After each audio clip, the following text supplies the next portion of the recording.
Assalamualaikum warahmatullahi wabarakatuh. Nama saya Reren Sumirat, NIM 19110113 dari kelas HKID semester 5. Video ini dibuat untuk memenuhi tugas UTS pada mata kuliah bimbingan konseling keluarga Islam. Pada kesempatan kali ini, saya akan menjelaskan tentang kompetensi dan peranan konselor, pendekatan dan strategi bimbingan konseling, dan jenis-jenis dan layanan konseling. Adapun poin yang pertama yaitu kompetensi dan peranan konselor. Nah, kompetensi dan peranan konselor itu yang pertama yaitu kesadaran dan pemahaman diri. Seorang konselor harus memiliki kesadaran dan pemahaman diri karena ini sangat penting.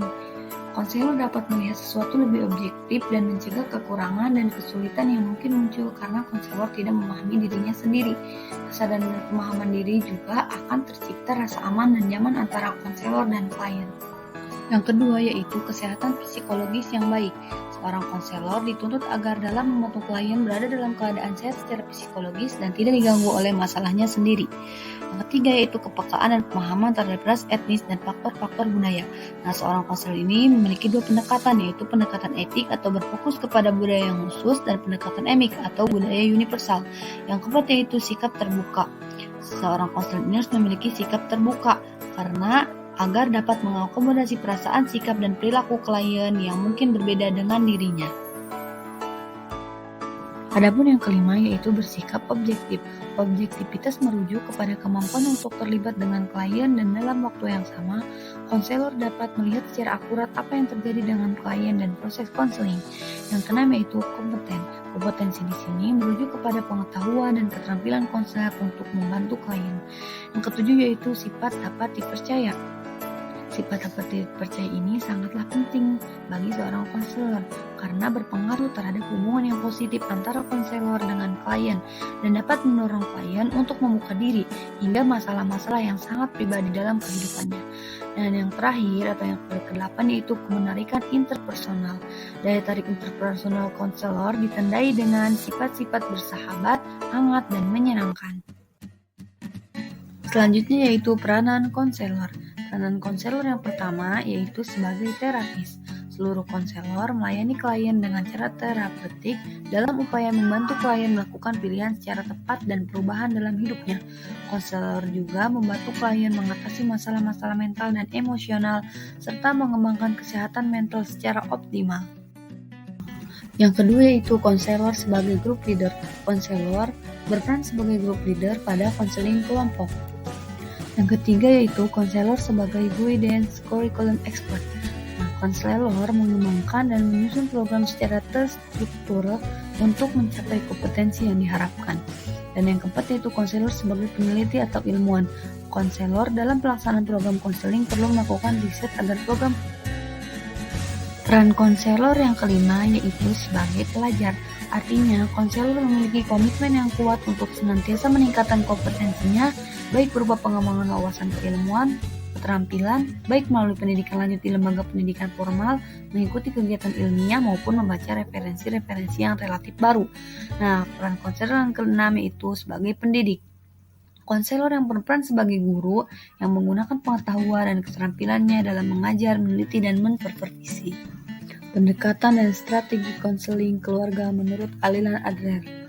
Tujuan dasar dari pendekatan ini adalah untuk mempermudah perbaikan hubungan anak-anak dan meningkatkan hubungan di dalam keluarga, antara lain dengan mengajarkan bagaimana menyesuaikan diri yang lebih baik terhadap anggota keluarga dan bagaimana hidup bersama dalam keluarga.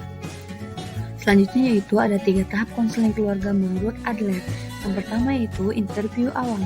Interview awal ini membantu konselor mendiagnosis tujuan anak, mengevaluasi orang tua dalam mendidik anak, memahami iklim keluarga, dan membuat rekomendasi khusus bagi perubahan dalam situasi keluarga tersebut. Yang kedua yaitu role playing atau bermain peran. Metode ini berorientasi kepada perubahan yang tampak sering merupakan bagian dari sesi-sesi konseling keluarga. Tahap yang ketiga yaitu interpretasi atau penafsiran. Bagian ini merupakan bagian penting karena memiliki tujuan untuk menimbulkan pemahaman bagi anggota keluarga tentang apa yang telah dilakukan dan mendorong mereka untuk menerjemahkan apa yang telah mereka pelajari dan diterapkan bagi perilakunya sehari-hari. Selanjutnya yaitu pendekatan rasional emotif dalam konseling keluarga.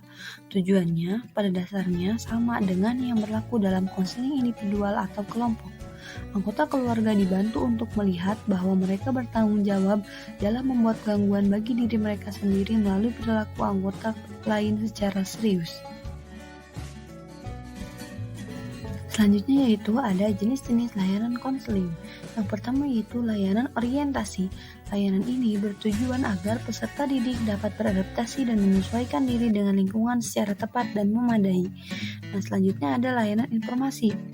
Layanan ini memungkinkan peserta didik menerima dan memahami berbagai informasi.